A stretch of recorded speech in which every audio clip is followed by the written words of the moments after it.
Hello hi guys, এই দেখো এখন বাজে রাত্রে 12টা আর আমরা মা ছেলেই দেখো চিয়ার্স করে আইসক্রিম খাচ্ছি। ঘরে ছিল ভিজে, আর কেন বলো তো আজকে এত গরম পড়েছে না, তো আবার মশারির নিচে বসে, বুঝলে বন্ধুরা। মাহিরে বাবা ঘুমাচ্ছে আর আমি আর মাহির দেখো রাত্রেবেলা এত গরম পড়েছে উঠে আবার মানে শুইনি আমরা, মাহির বাবা ঘুমিয়ে গেছে, তো আমি আর মাহির মানে একটু ফোন দেখছিলাম, দেখতে দেখতে এত গরম লাগছে, তো মাহির বললো কি মা চলো আমরা আইসক্রিম খাই। তো আমি আর লোভ সামলাতে পারলাম না, তো মা আর ছেলে আইসক্রিম খেতে লেগে পড়েছে। খাও বাবা, বসে আছো কেন? আইসক্রিম খাচ্ছি, তোমরা খাবে তো চলে আসো।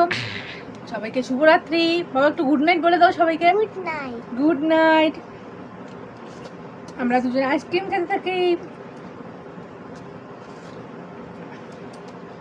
তো রাত্রেবেলা আইসক্রিম খেতে কিন্তু ভালোই লাগে, বুঝলে। দেখা হচ্ছে নেক্সট ভিডিওতে। Tata tata tata.